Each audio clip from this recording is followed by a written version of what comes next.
bienvenue dans cette nouvelle vidéo. Alors je suis très contente de vous retrouver pour faire, comme vous l'avez vu dans le titre, le bilan de l'année qui vient de s'écouler, l'année 2021. Nous sommes aujourd'hui le 30 décembre 2021. Quelques petits indices peuvent vous mettre sur la voie. J'ai tenu à ce que le sapin apparaisse dans cette vidéo parce que j'adore l'ambiance de Noël. Et du coup, bah voilà, la fin d'année, ça rime avec Noël pour moi. Je croise les doigts parce que c'est la 3e fois que je tourne cette vidéo.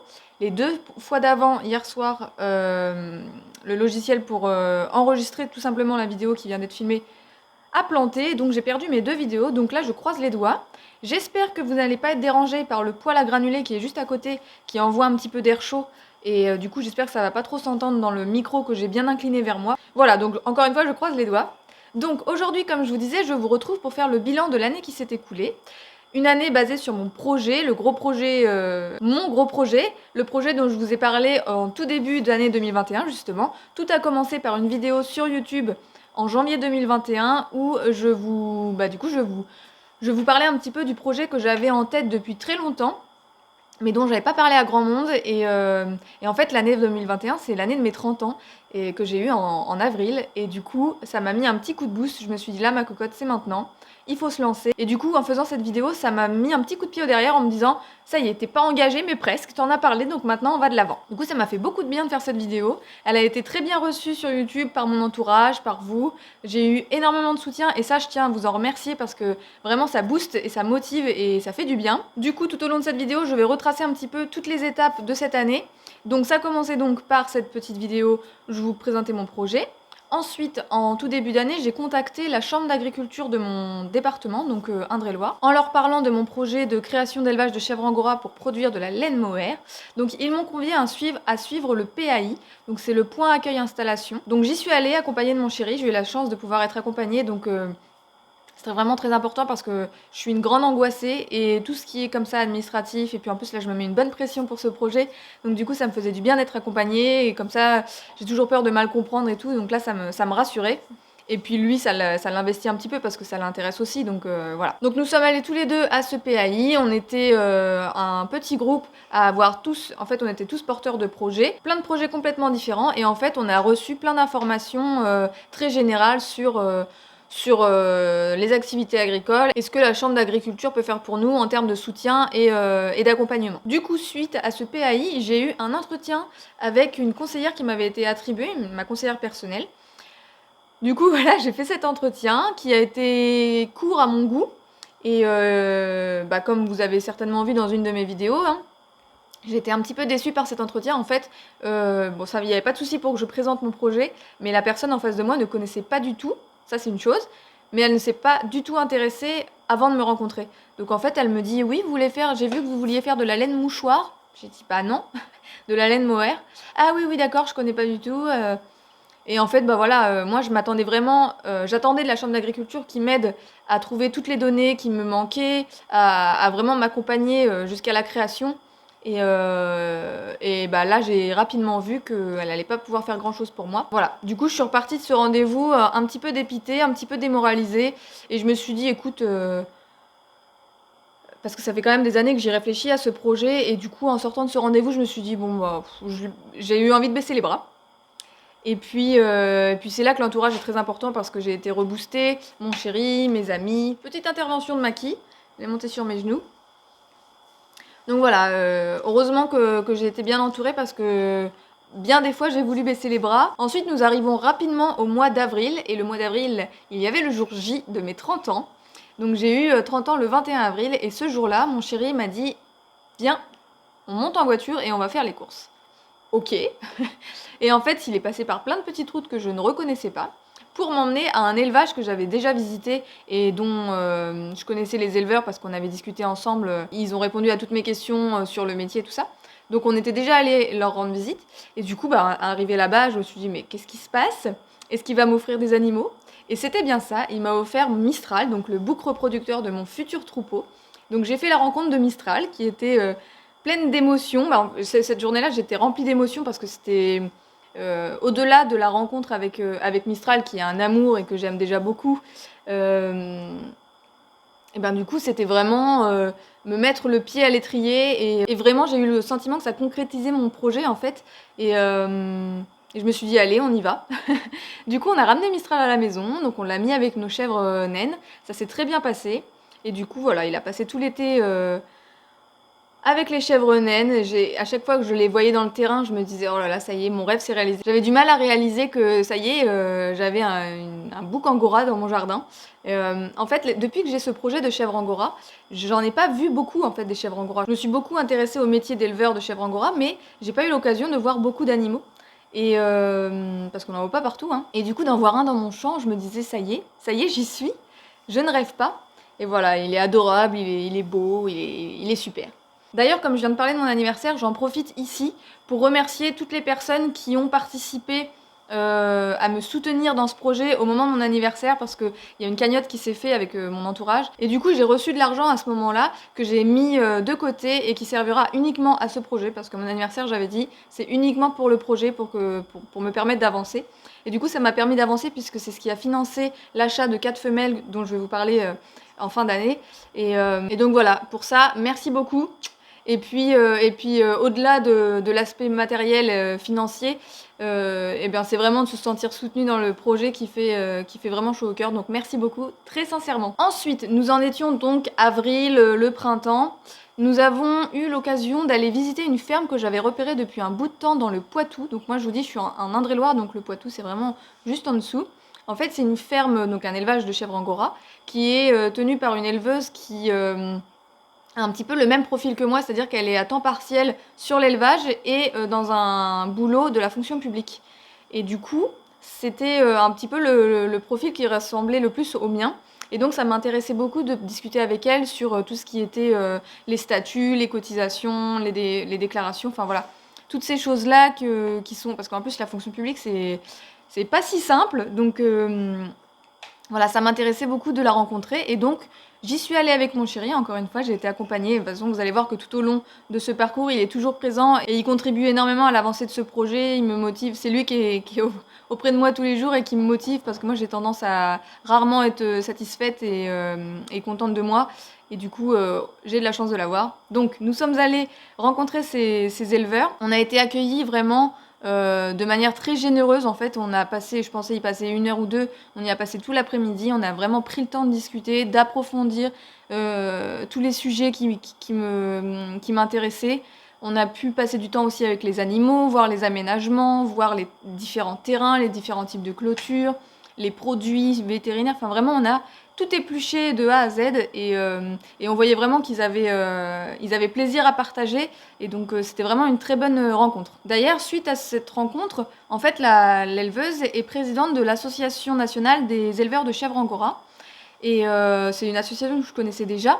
Et du coup, pareil, elle m'a aussi éclairée sur tout ce qui était au niveau de cette association et elle m'a aussi réexpliqué un petit peu tout le processus de transformation de la laine, donc de la tonte à la création de produits finis pour la vente. Donc on a parlé pas mal de cette association et cette association propose une formation tri de la laine parce que quand on est éleveur, en fait, on fait tondre nos animaux. Après, on trie manuellement nos toisons, on les classe en plusieurs catégories et on les envoie à une coopérative qui fait toute la transformation. Et du coup, il est très important de savoir bien trier la laine manuellement et la classer dans les bonnes catégories avant l'envoi. Et donc, cette formation est plus que nécessaire. Et donc, suite à cet entretien avec cette personne-là, je me suis inscrite et j'ai même pu m'inscrire avec mon chéri à cette formation qui se déroule dans le Tarn début septembre. Donc là, je vous disais, on est au printemps, je m'inscris, l'été passe. Alors, on passe notre été à continuer à faire du rangement dans la grange, en fait, pour qu'elle devienne chèvrerie. Donc, on a décidé de faire notre chèvrerie dans une vieille grange, mais qui était remplie de bazar. En fait, ça fait 5-6 ans qu'on est dans cette maison. On a accumulé beaucoup de choses. Il y avait déjà des choses dans la grange quand on a acheté. Du coup, voilà, il fallait vraiment faire beaucoup de tri. Donc c'est ce qu'on a fait. On a fait des allers-retours à la déchetterie. On a trié, rangé, voilà, donné. Enfin, voilà. Donc on a passé notre été à faire ça pour préparer l'arrivée des femelles que j'espérais début d'automne. Au mois d'août, nous avons fait tondre Mistral puisque il y a 2 tondes dans l'année pour les chèvres angora, février et août. Du coup, nous avons fait tondre Mistral par un tondeur qui n'habite pas très loin de chez moi, qui lui est spécialisé pour les moutons. Alors, on m'avait dit de faire attention parce que les moutons et les chèvres, c'est pas complètement la même chose, et du coup, il y a des choses quand même à prendre en compte quand on tond une chèvre. Au niveau morphologie, et puis après aussi au niveau de la laine, puisque la laine, il faut qu'elle soit préservée, toute la longueur du poil doit être préservée, voilà. Il y a plein de petites choses à savoir, qu'un tondeur de mouton n'est pas forcément spécialisé là-dedans. Mais voilà, j'ai eu l'occasion de rencontrer cette personne. Alors pour le coup, par contre, en mouton, il est calé, il a participé à plusieurs championnats et tout, donc il est bon dans sa catégorie. Et du coup, j'ai fait appel à lui. Je me suis dit, pour une première fois, il y a un seul animal, on va tester. Il est venu, et bah du coup, on a bien tout de suite vu le professionnalisme. Mistral est resté très calme, en fait, il s'est laissé faire. Alors Mistral, il a déjà été tondu dans son autre élevage, mais voilà, j'étais un peu épatée du savoir-faire de cette personne et de la façon dont il prend les animaux pour que ce soit le plus agréable pour eux. Donc voilà, du coup, au mois d'août, nous avons eu notre première toison de chèvre angora, enfin de bouc angora, donc que nous avons toujours pour l'instant. Voilà, donc ça s'est super bien passé. Je pense reprendre ce tondeur pour la fois prochaine, mi-février. Et puis à partir de là, je verrai bien. Parce qu'en fait, quand on tond, c'est pareil, je vous dis, il faut préserver la longueur du poil, il ne faut pas faire des fausses coupes, c'est-à-dire se reprendre plusieurs fois. Et du coup, se retrouver avec plein de petits bouts de poil qui font 1 cm, parce qu'on peut rien en faire. C'est ce qu'on appelle les fausses coupes, et c'est ce qu'il faut absolument éviter. Donc là, il y en a eu quelques-unes sur Mistral, mais pas beaucoup. Donc voilà, je pense faire appel à lui au mois de février, et puis là il y aura 5 toisons, donc on pourra plus se prononcer pour savoir si je continue avec ce tondeur là ou si j'essaye de chercher un tondeur spécialisé chèvre angora, mais c'est que ça ne court pas les rues et j'en ai pas trouvé dans le coin. Sinon bien sûr je me serais dirigée vers un tondeur spécialisé, mais voilà, on verra au mois de février. Voilà, au mois d'août toujours, j'ai commencé mes recherches pour trouver des femelles, puisque la période de reproduction pour les chèvres angora, c'est au niveau de l'automne, donc je voulais trouver des femelles à cette période-là. Du coup, j'ai commencé mes recherches et j'ai trouvé des femelles dans la Nièvre que j'avais prévu d'aller chercher le 15 septembre. Avant le 15 septembre, nous avons participé du coup à la formation tri dont je viens de vous parler. Donc dans le Tarn, donc j'y suis allée avec mon chéri, on a fait pas mal de routes, on a emmené la toison de Mistral avec nous au cas où, et du coup on a pu suivre cette formation qui était super intéressante. On a rencontré plein de personnes, plein de professionnels en fait, donc il y avait des gens complètement débutants comme moi, dans mon cas, et il y avait aussi des gens qui faisaient ça depuis des années, il y avait même des anciens qui faisaient ça depuis des années et qui étaient carrément les formateurs de cette formation. Donc voilà, et on a pu bien comprendre le processus de transformation de l'éleveur au produit fini à la fin et à la vente. Donc vraiment c'était très enrichissant, et puis de discuter avec des professionnels, des éleveurs, c'était top quoi. Il y a que ça en fait, hein. D'ailleurs en discutant avec des éleveurs, je leur disais bah voilà, j'ai trouvé des femelles, je vais les chercher le 15 septembre. Et en fait on m'a dit waouh, doucement, parce que il vaut mieux les mettre en reproduction le 15 vers la mi-octobre quoi, plutôt que mi-septembre, parce que la chèvre angora, donc ça a 5 mois de gestation, et il est préférable que la mise bas se fasse le plus tard possible dans l'hiver, voire au printemps. Donc si je les mettais avec le mâle le 15 septembre, et du coup elles faisaient leurs petits autour du 15 février, ça faisait un petit peu juste, sachant qu'en plus il faut tondre les femelles 1 mois avant la mise bas. Donc j'allais pas tondre les chèvres mi-janvier, sachant que c'est le moment où ils caillent le plus. Donc du coup voilà, on s'est retrouvés, donc 15 septembre, je vais chercher mes femelles dans les Nièvres. Là, c'était toute une expédition. Je suis partie avec la voiture de mon chéri, des bâches. J'avais couché les sièges, mis des bâches, de la paille. Enfin, c'était c'était quelque chose. Je suis partie donc chercher mes 4 femelles. Le voyage s'est très bien passé. Quand elles sont arrivées, du coup, on les a mis dans la chèvrerie qui avait été vidée de l'été. Et on les a pas mis en contact, du coup, avec Mistral. On les a laissées séparées. Mistral, lui, est resté avec les chèvres naines. Là, il n'y avait pas de problème il ne pouvait pas leur monter dessus, parce qu'elles sont stérilisées. Et du coup, pendant 1 mois comme ça, on a laissé le mâle et les femelles séparés, et on les sortait par intermittence en fait, pour pas qu'ils se croisent, et pour avoir accès à l'herbe, quoi, au champ. Voilà, on a jonglé comme ça pendant 3-4 semaines, et puis je vous disais, on avait prévu de les mettre ensemble le 15 octobre, et en fait le 12 ou 13, on est arrivé du boulot, et là on voit dans le terrain un petit troupeau. Tout le monde était ensemble, donc Mistral avait poussé la porte, bien poussé. Donc c'est dommage parce qu'on n'a pas eu l'occasion de pouvoir observer la mise en contact, mais voilà, on a présumé que ça s'était bien passé. parce que tout le monde était en entier. Mistral est tombé Red Dingue de Olympe. Alors je vous ai pas présenté, je crois pas que je vous les ai présentés par ici.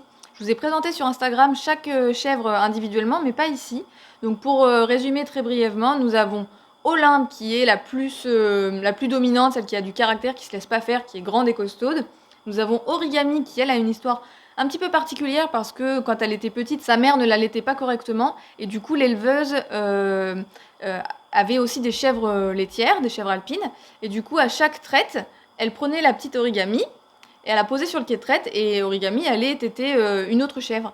Et du coup, depuis qu'elle est petite, en fait, au moment du nourrissage, elle est habituée à être manipulée, ce qui fait qu'elle est très proche de l'humain, donc elle vient souvent réclamer des câlins. Donc Olympe et Origami, c'est les plus proches, c'est celles qui viennent tout le temps réclamer des câlins. Après, on a Olga et Olive, qui elles, quand elles sont arrivées, étaient un petit peu farouches.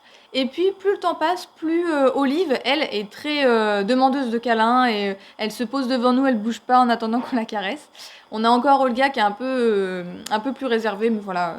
Dans l'ensemble, elles sont toutes super mignonnes et elles viennent quand même très facilement au contact. Donc ça, c'est vraiment très agréable. Je vous parle du 15 octobre, mais avant ça, le 1er octobre, une étape assez importante dans cette année et puis dans ma vie de manière générale, je suis passée à 80% à temps partiel à mon travail. J'ai pris mon courage à deux mains, j'ai demandé à mon directeur.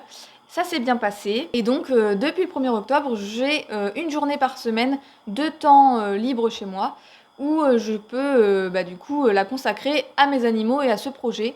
Donc, si vous me suivez sur Instagram, vous avez sûrement vu que chaque lundi, en fait, c'est dédié au fumier de tous nos animaux, chèvres angora et autres. Et puis, je me fais une partie animaux et une partie paperasse, en fait, dans ma journée. Après, s'il y a des jours où j'ai des formations à suivre et que je peux les mettre le lundi, du coup, je les prends le lundi aussi. Voilà, c'est vraiment une journée consacrée à ce projet. Et les choses sont bien faites parce que à mon boulot, quand je travaille le week-end, j'ai le mardi d'avant et le mardi d'après de récup. Du coup, je suis aussi chez moi. Donc, très souvent, j'ai le lundi, mardi où je suis dispo, quoi. Donc ça, c'est vraiment agréable.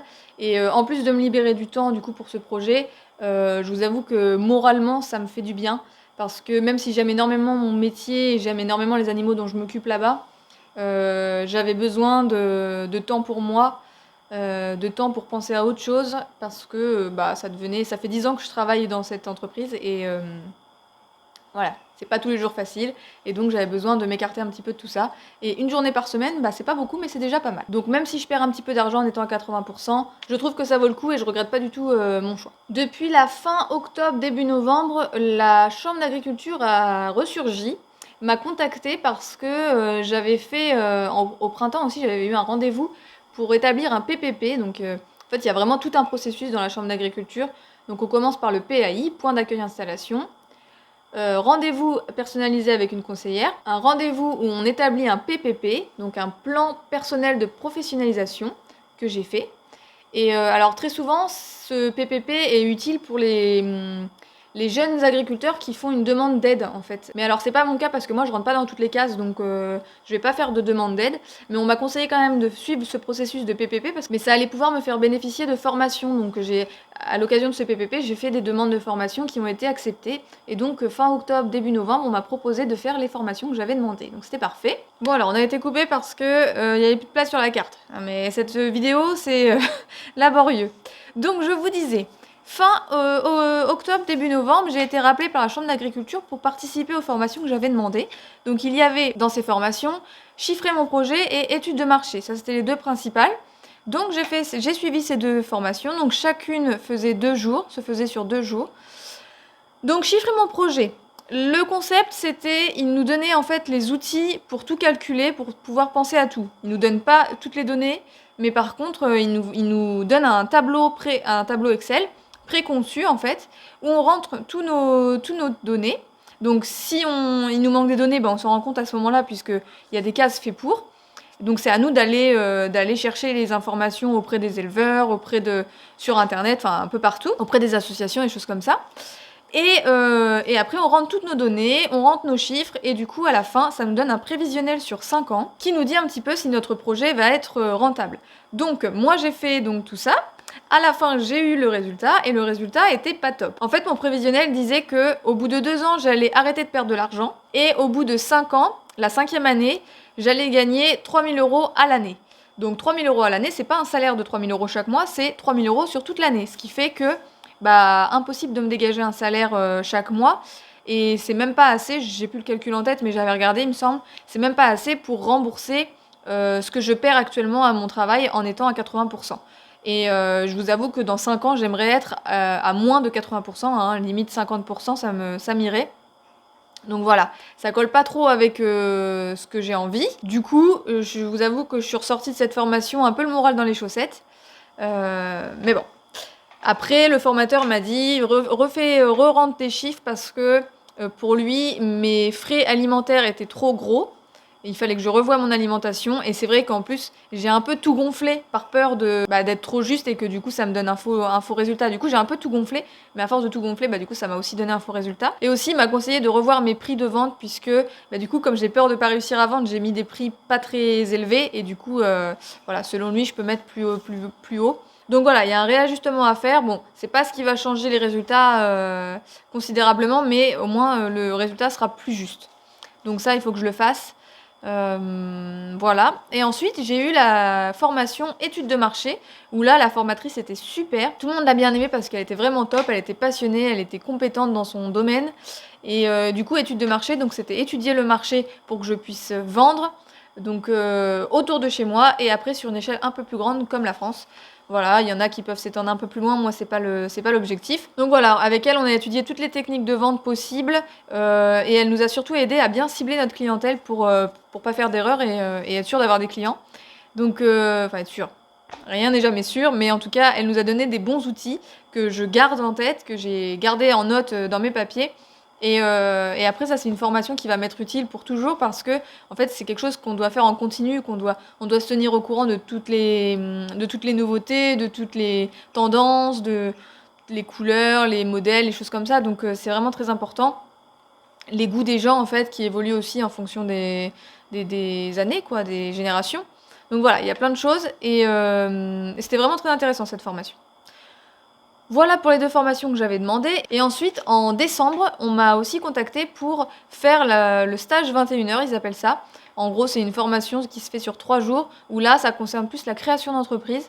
Donc là, on était un groupe un peu plus conséquent que les 2 premières formations, et avec des projets complètement différents, plus ou moins avancés. Moi, je fais partie vraiment des tout petits projets.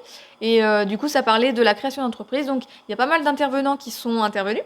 Donc, il y a la banque qui est intervenue, les assurances, la MSA, puisqu'on est dans l'agriculture. Voilà, il y a plein d'organismes comme ça qui sont intervenus pour nous parler. C'était intéressant. Et encore.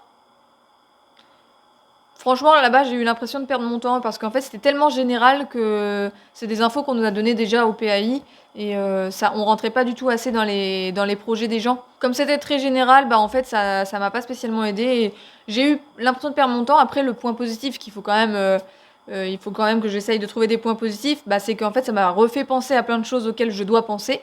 Donc voilà, ça m'a fait un petit rappel, mais perdre 3 jours là-dedans, c'était un peu dommage. Bon, voilà, c'est fait.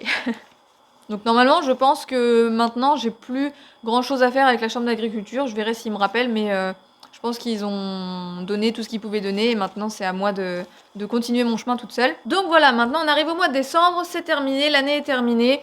Donc si j'ai à conclure cette année, en tout cas, concernant la chambre d'agriculture et mes formations, et surtout la formation chiffrer mon projet qui, je vous disais, m'a mis le moral dans les chaussettes, j'en ai tiré des conclusions qui sont pas du tout mauvaises, au contraire. Parce que quand je suis rentrée chez moi et que j'étais pas au top, je me suis posée, quelques jours se sont passés et puis j'ai pris du recul et je me suis rappelé que ce qui m'avait poussée à faire ce projet, c'est pas, j'ai jamais été une passionnée de chèvre angora et de laine, absolument. En fait, depuis petite, je veux avoir travaillé avec mes animaux et en vivre. Donc, style un peu ferme pédagogique. Mais pour faire une ferme pédagogique, pour pouvoir vivre du travail de ces animaux, il faut une production agricole. Du coup, je m'étais dirigée vers la production de laine mohair, puisque c'est dans l'agriculture une des productions qui correspond le plus à mes valeurs, comme je vous ai expliqué dans ma toute première vidéo de 2021, où je vous présentais le projet. Bon, c'est simple, les principales valeurs dont je parle, c'est le fait de pouvoir garder tous les individus de l'élevage, de ne tuer personne, et de faire une production qui n'est pas invasive pour les animaux. Donc voilà, on a fait 2 tonnes dans l'année. c'est pas invasif pour elles. Et le reste du temps, on les laisse tranquilles, elles mangent de la bonne alimentation parce qu'il faut avoir un bon poil. Donc voilà, tout ça pour dire que l'élevage de chèvres angora, c'est ce qui me permet d'accéder à avoir une ferme et à pouvoir vivre avec mes animaux, de mes animaux. Mais du coup, ça implique qu'il n'y a pas que ça. Et c'est bien ce que Chiffrer mon projet m'a montré, c'est qu'il fallait pas que je mise tout sur ça, parce que sinon je peux aussi changer ma vision des choses et me dire que avec 20 chèvres ça va pas me ramener assez d'argent, du coup il faudrait que j'en ai 80, 90. Mais c'est pas du tout l'objectif. Moi je veux rester à toute petite échelle et en fait se servir de ça pour faire de la pédagogie et pour faire de la pédagogie sur plein d'autres choses. Du coup, c'est bien, ça m'a fait un petit tilt comme ça. Je me suis dit, réfléchis vraiment à ce que tu voulais à la base. Et à la base, c'était pas être que mohair, bien sûr. C'était faire plein d'autres activités autour. Et des idées, j'en ai à revendre. Donc, je vais pas les revendre, je vais les garder et je vais les mettre en place. Je veux absolument insister sur... Enfin, pas insister, mais je veux creuser tout ce qui est aspect pédagogique. Parce que c'est vraiment quelque chose qui m'intéresse, le partage. Voilà, vous voyez, hein, je suis en train de partager déjà depuis un bout de temps. Et du coup, voilà, je veux continuer à le faire. Soit via les réseaux, mais aussi... et surtout, je pense, en vrai, en accueillant des gens à la ferme, en faisant des interventions à des événements ou même dans des écoles pour sensibiliser les petits. Enfin voilà. J'ai plein d'idées, j'aimerais aussi faire des événements à la ferme. Autre chose, nous avons, je vous en ai parlé dans une vidéo, nous avons un petit studio qui actuellement est la maison des reptiles, donc on a mis nos reptiles dans cette maison. Mais en fait, c'est une petite maison, c'était un studio aménagé. Donc il faut bien le rénover parce que c'est très ancien, mais c'est possible de faire un logement et du coup je trouve qu'un logement à la ferme se colle très bien avec mon projet. Donc je pense qu'on va aussi creuser cette idée. Après, la formation Chiffrer mon projet m'a aussi démontré qu'il fallait pas que je compte sur ma production de mohair pour financer le reste de mes projets. Donc il va de soi que tout ça, ça va être financé par mes économies ou par l'argent que je continue à gagner en continuant à travailler. Voilà. Donc voilà, ça me prouve bien qu'il faut que je continue aussi à travailler. Du coup, moi qui suis assez impatiente, eh bien il faut accepter que tout ce projet va prendre du temps. Comme dirait Orelsan, c'est pas l'arrivée qui compte, mais c'est la quête. Donc voilà. Il faut que je savoure chaque instant, chaque étape de ce projet qui avance et c'est ça le plus important. Voilà, donc maintenant nous avons fait le tour de tout ce qui s'est passé en 2021. Donc comme vous l'avez vu, c'est une année qui a été chargée. J'ai tendance à être peu satisfaite de ce que je fais, des choses en règle générale.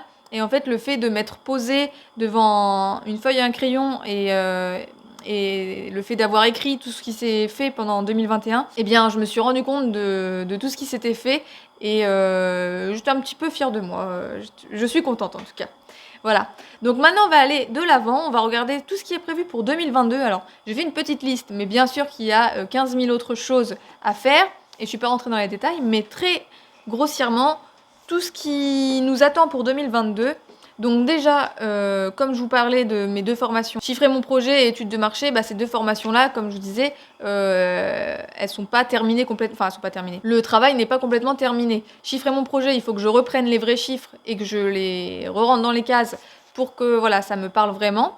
Et études de marché, je vous disais que c'est un travail qui se fait en continu, donc voilà, il faut que je continue. Suite au stage 21h que j'ai fait à la chambre d'agriculture, où je vous disais que j'avais l'impression de perdre mon temps, si j'ai retenu une chose, c'est que je pense que la personne la plus adéquate pour m'aider dans tout ce qui est création d'entreprise et aussi la planification de tout, je pense que ça va être un juriste, donc il va falloir que je contacte un juriste pour voilà, lui exposer mon projet et lui dire ce que j'attends et voir s'il peut m'aider.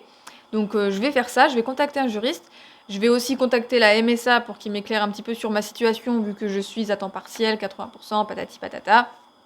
Plein de trucs chiants mais qu'il faut que je fasse. Un peu plus dans le concret, il va falloir que j'organise la tonte qui va se dérouler en février. Donc mi-février, on va tondre Mistral et les 4 femelles gestantes. Donc je vous disais, je vais faire appel au même tondeur que j'ai pris en août dernier. Et donc voilà, il va falloir que je fasse cette tonte-là. Et suite à cette tonte, eh bien il va falloir que je sépare Mistral des femelles. Parce que les mâles, alors il y a des élevages qui les laissent 6 semaines ensemble et puis c'est tout. Moi j'ai décidé de les laisser le plus longtemps possible ensemble. Mais à terme, le mâle est séparé des femelles. Alors 1 mois avant la mise bas parce qu'il faut éviter qu'elles se prennent un coup juste dans leur dernier mois de gestation. Et puis après, il est préférable d'enlever le mâle quand il y a les petits. Et en fait, du coup, on remet le mâle à la prochaine période de repos, donc en octobre. Donc je vais profiter de l'occasion de la tonte qui va provoquer un petit stress malgré tout pour séparer Mistral. Je vais le remettre avec les chèvres naines et je veux lui créer un espace à lui, un enclos. Et aussi diviser notre grand terrain en 2 pour que tout le monde ait accès à un grand espace quand même. Donc voilà, il va y avoir des piquets à planter et du grillage à poser, mais ça va se faire. Donc ça va être à faire dans les prochains mois. Et dans les prochains mois, il y a aussi du coup prévoir les mises bas des femelles, donc qui vont se dérouler au mois de mars normalement. Donc voilà, il va falloir que je me renseigne à fond sur tout le matériel que j'ai besoin. Normalement, pas besoin de grand chose, mais il faut tout prévoir au cas où. Donc voilà, il y a du pain sur la planche et tout ce que je viens de vous dire va être condensé en 3 mois pour l'instant. Donc là, c'est un peu les prévisions pour le premier trimestre de 2022. Aussi, il y a des tonnes de travaux à continuer à faire. Dans la chèvrerie, il faut que je continue les cornadis. Donc je vous ai montré dans ma précédente vidéo que j'avais fait des cornadis avec la récupération d'une grande palette et d'une gouttière. Que je suis vraiment contente de ça. Mais du coup, il faut que je continue parce que je veux faire toute une ligne. Donc ça, c'est à faire. Il faut aussi que je refasse les portes de la chèvrerie. Ça, c'est un truc que je voulais faire même avant l'arrivée des chèvres et que j'ai toujours pas fait. Donc il faut absolument que je fasse ça. Il faut aussi que je prépare la nurserie parce que je vous disais qu'il fallait que je prépare la mise bas des femelles, mais du coup il faut qu'elles aient un espace aussi qui soit tranquille. Donc voilà. Et donc pour cette année, eh bien, le gros objectif ce serait d'aboutir à une transformation de laine, donc des toisons de février, réussir à ce que je puisse faire une transformation pour pouvoir commencer à commercialiser à l'automne prochain en 2022. Donc je croise les doigts, il faut encore que je fasse plein de petits calculs pour voir si ça vaut le coup. Mais voilà, j'ai tellement hâte que même si je vais pas avoir beaucoup de laine, j'aimerais essayer d'avoir quelques pelotes et puis quelques types de produits, modèles de produits que je garde encore secret mais que j'ai en tête. Voilà, pour vous proposer des petits produits à l'automne. En plus, je trouve que la saison s'y prête bien en automne pour la laine. Donc voilà, je réfléchis à tout ça et de toute façon, je vous en reparlerai. Donc, nous arrivons au terme de cette vidéo. Donc pour l'année 2022, vous l'avez compris, je vais continuer à partager chaque mois en essayant d'être la plus rigoureuse possible. Donc je vais vous partager chaque mois un petit résumé de tout ce qui s'est passé à la ferme et concernant le projet. J'aimerais aussi vous faire plus de vidéos sur YouTube concernant mes connaissances sur les animaux, puisque je vous en ai parlé en 2021, mais je vous ai toujours pas fait de vidéo à ce sujet et c'est des choses dont j'ai envie de vous parler, donc j'espère que je vais réussir à concrétiser tout ça. Je profite aussi de cette fin de vidéo et de cette fin d'année pour vous souhaiter de très bonnes fêtes, donc j'espère que vous avez passé un très joyeux Noël et je vous souhaite un très bon passage dans l'année 2022. Je vous retrouve en 2022. Je vous remercie infiniment du soutien que vous m'apportez, de votre présence. N'hésitez pas, encore une fois, je vous le dis à chaque fois, mais en fait c'est ce qui montre votre soutien à mes réseaux, donc n'hésitez pas à vous abonner si c'est pas déjà fait, à mettre un petit pouce à chaque fois que vous regardez une vidéo, à me laisser un petit commentaire, même si c'est juste pour me faire un petit coucou, mais ça fait plaisir. Déjà ça me fait énormément plaisir et puis en plus ça booste ma chaîne en fait, le fait qu'il y ait de la vie, ça montre qu'il y a de la vie. Voilà. N'hésitez pas aussi à me rejoindre sur mes réseaux sociaux comme Facebook et Instagram, où là je vous partage vraiment au quotidien tout ce qui se passe. Je vous embrasse. Je vous remercie encore une fois et puis je vous dis à très vite.